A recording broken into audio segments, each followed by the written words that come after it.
Hey, friends and patrol members. Man, I did not think I would be making one of these videos so soon. And I am really sorry I have to make it. Well, I don't have to make it, but I'm going to make it.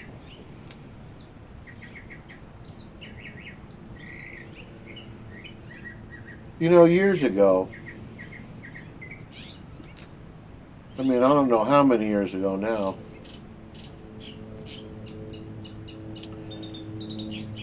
there was a comedy album put out by a famous comedian.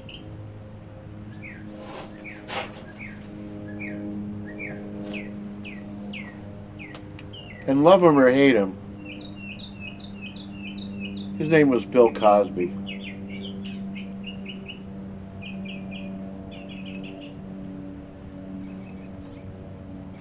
And in one of his albums, he talked about how much he disliked visiting his grandparents.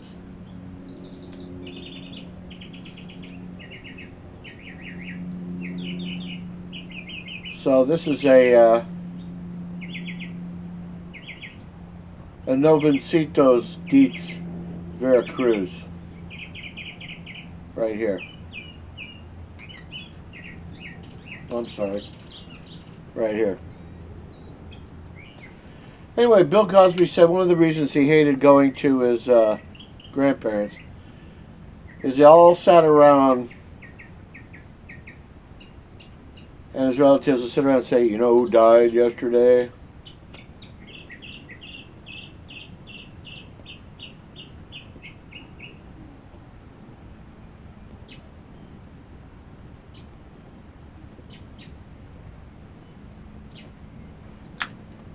When I was 19, that was hilarious.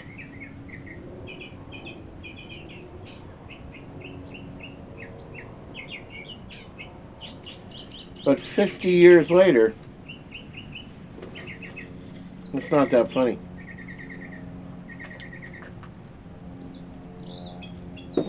So today is what, the 5th of August? 5th of August.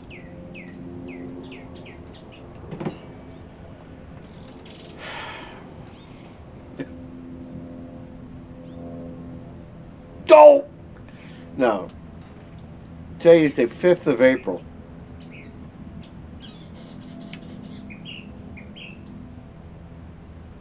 And on around this time in March, I got the tragic news that two of my friends, one of which a very good friend, who I have talked about in a different video, had passed away within days of each other. And that was really, like,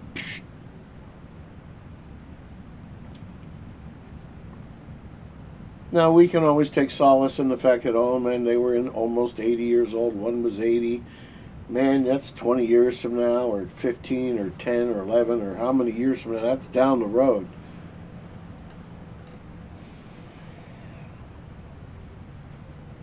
But just a couple of days ago, less than a week, a friend of mine passed away who was younger than me.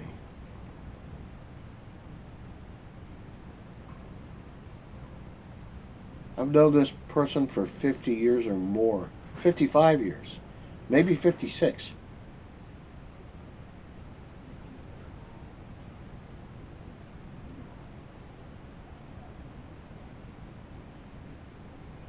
I knew he was having health issues. I knew he was having problems. But it was difficult to get a hold of him.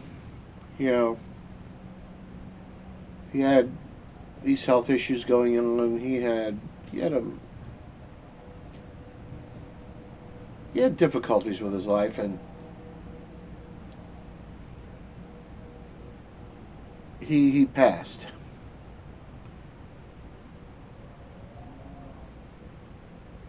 And his name was Brad Harmer.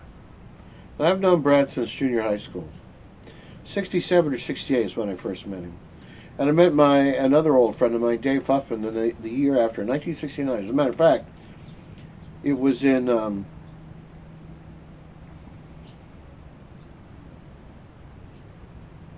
man,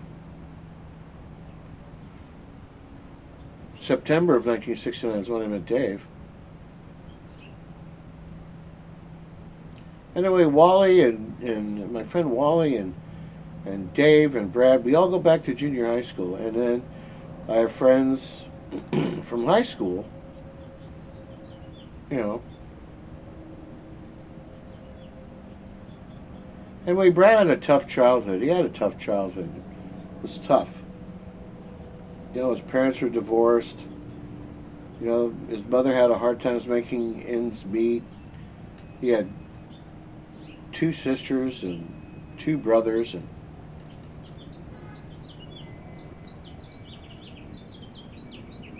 anywhoozes.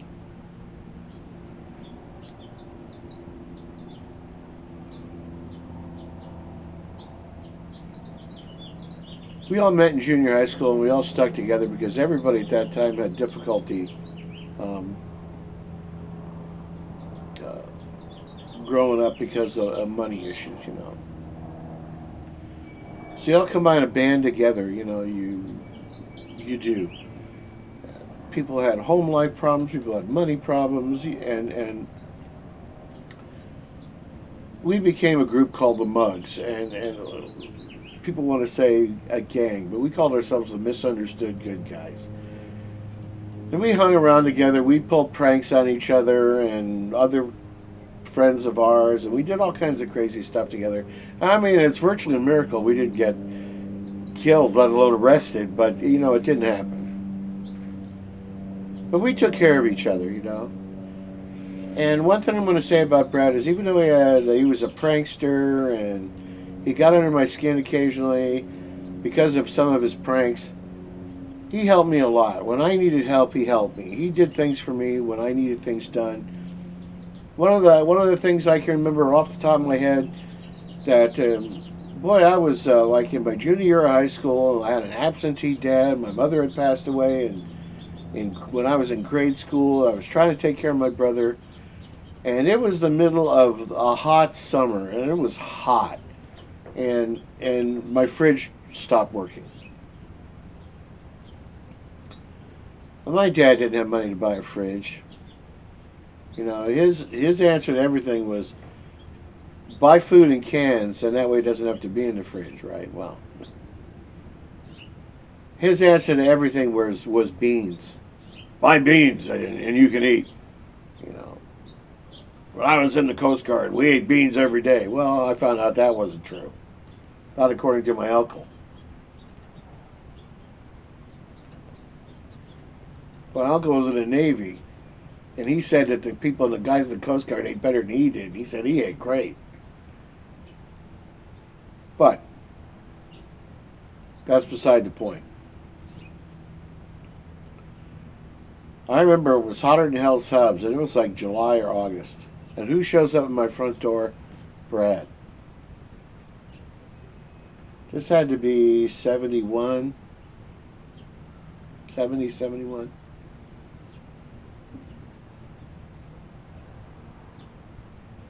And he had drug a refrigerator from his house. His his dad had gotten his mom a newer refrigerator. They had a very old fridge from the 50s in the house. So Brad took the old fridge and brought it to my house, a distance of between 2 and 3 miles, on a hand truck.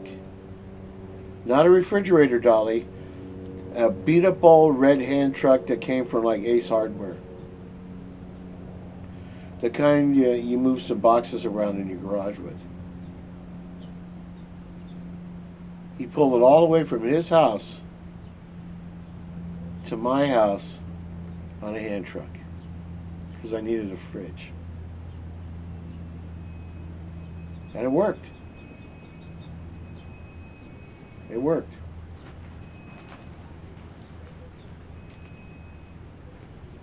And we used to do crazy things like TP each other's houses. And I remember one time Dave Huffman, it was hammering down rain. Dave Huffman and I were, we had this big old long blue party horn, the kind of the stadium horn, like, roar! It's like 3 feet long, and they blow at stadiums and crap like that. Great big long one. And anyway, we were blowing at Brad's house in the middle of the night. We drive up in Dave's car, blow the horn, and take off. So one time, later that night, it had to be around midnight or 1 a.m., we did it, and we drove down the street because he would come out and yell at us. So we heard feet running down the street. And all of a sudden, bam, something hit the back of Dave's car. Bam, another thing hit Dave's car. Brad had taken old Christmas ornaments and he filled them up with Pepto Bismol and he plugged them up with peanut butter. And he was throwing it at us from down the street. And he was a deadly shot, boy. He was hitting that car, boom, boom, boom. We took off. Back in Dave's car covered in Pepto Bismol. Fortunately, it was raining, so it washed off.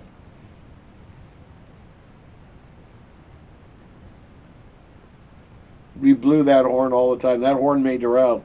Wally had it for a while. I had it for a while. Dave had it for a while. Brad had it for a while. We used to hop in Dave's car and go by Wally's house and blow that horn in the middle of the night. And I remember one day we were picking up Wally to go somewhere. So he went in and knocked on the door, and his sister answered the door. Oh, come on in, guys, and wait. So we're sitting on the couch. Wally's dad comes through the living room and he looks at it and goes, "Hi, Bill. Hi, Dave. And Brad, if you blow that horn one more time, I'm going to shut the goddamn thing up your ass sideways." And he walked into the kitchen. Brad's like, "Whoa, why is it me?" But you know what? He blew on that horn his fair share, so he wasn't completely innocent. But we did a lot of stuff like that, and we had a good time. We had a good time. We had a good time. Man, clear up until after high school, everybody joined the service, Yeah, literally everybody except Wally and my buddy Mark. Mark went to college, and Ed went to the Army. I went to the Army. Dave went to the Air Force. Dave and Brad went to the Air Force. And we didn't really hang around like that again for a long, long time. But then Brad got out of the Air Force, and then a few years later, Dave did, and I was out, and we were back here in West Covina living our lives. We hung around together, palled around together, and stuff like that. We had a lot of fun. Did a lot of things,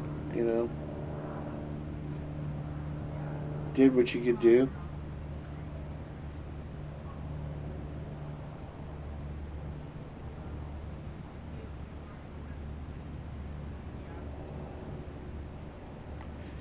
Brad and I and Wally were all in the same music group together in high school. We had a lot of fun singing and dancing with chamber singers and bel canto and mixed choir. And Wally was in the band, and then we were all in drama. We did a lot of stuff with Peggy and Peggy Test, or Peggy Costales, as she is now, and we had a lot of good times. We had a lot of fun. We did a lot of fun things, and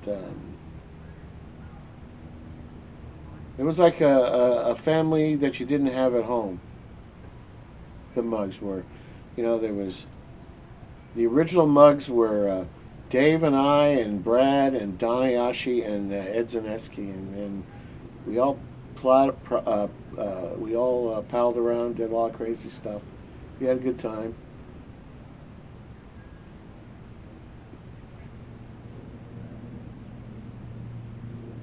We used to hang out at Denny's and drink coffee until the wee hours of the morning.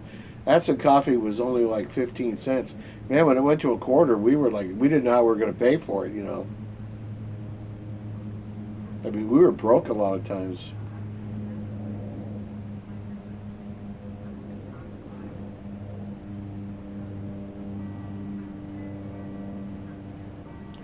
Then people get older and they get married and they move apart and you don't see each other as often. And I have to admit that Wally and I and Dave were the people who ended up hanging out together the most. And then Dave kind of went underground, and kind of we lost touch with him.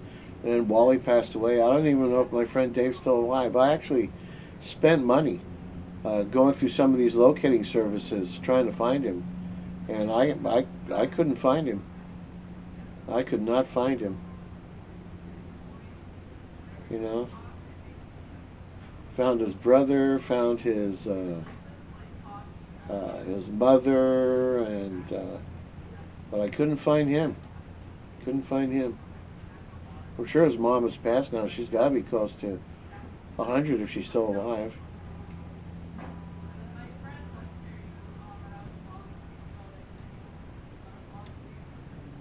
Dave is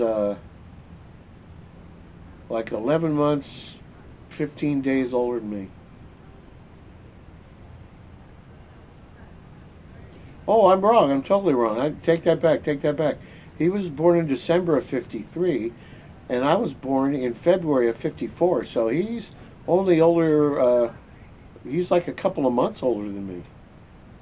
As a matter of fact, when we went down and got our Social Security numbers on the same day together, our Social Security numbers are only one number apart. I know people say it's impossible. That's not how it works, but that's how it worked for Dave and I. But Brad had troubles off and on in his life. I mean, he had to stay with me for a couple of months back in the '80s, because he had no place to stay, and he had some other issues going on that I'm not going to get into. But let's just say that he dealt with them as he could, and you know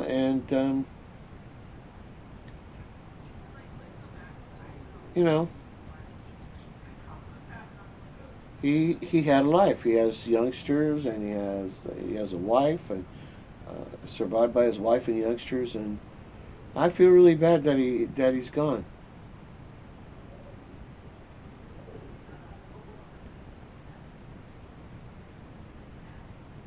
I'm really tired of the Grim Reaper, and I'm pretty angry with him right now.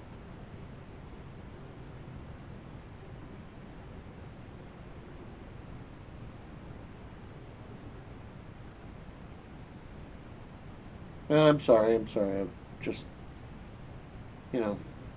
Anyway, Brad, I'm really sorry. I didn't get to speak to you before you passed.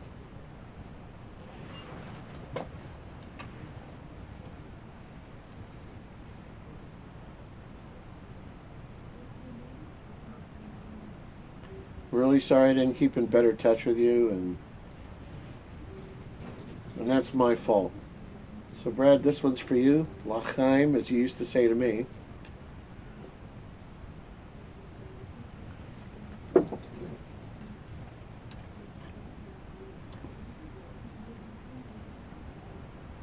This puff's for you, because, yeah, you used to smoke.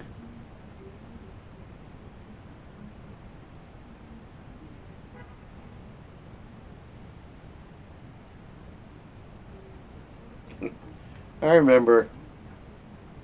There used to be a Bob's Big Boy over here in West Covina by the West Covina Plaza, and we did some event over there, and all the chamber singers went there. So Brad had ordered a shake, and they bring the shake to you, right? And they pour it in your glass. Then they bring the rest of your shake out in that aluminum cup. The silver stainless steel cup. Put it next to you so you can finish it. So Brad eats his shake, or drinks his shake. Then he's looking at the cup while his back is turned. Somebody reaches around and pour salt in the shake, right? Well, he catches him at it. He catches him at it. And he says, then Brad takes cream, more salt, pepper, the sweetener. He puts ketchup and mustard off the table. Everything that's on the table, pours coffee into the shake thing, gets a spoon, and he stirs it all up together. And he looks around the table and says, "Who's going to pay me to drink that?" And another friend of ours is going to remain nameless, but you know who you are. Said, "I'll give you $20 if you drink that." Now, back in the '70s, $20, man, that was, man, could be 3 tanks of gas, almost 4, you know. So Brad grabs that cup and looks him in the eye and drinks that whole thing. You hear that Three Stooges drinking noise. Gurg, gurg, gurg, gurg. You know, he gets them all down. He almost gags, but he gets it all the way down. And he puts the table down and puts his hand on, "Where's my $20?" And the guy paid him off to $20. Yeah.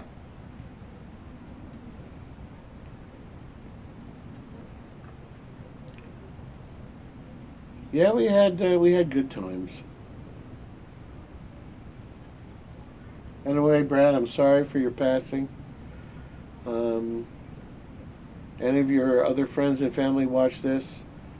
I'm going to send my condolences because I'm really sorry that happened. Really sorry. Anyway, just a short eulogizing of my buddy Brad, and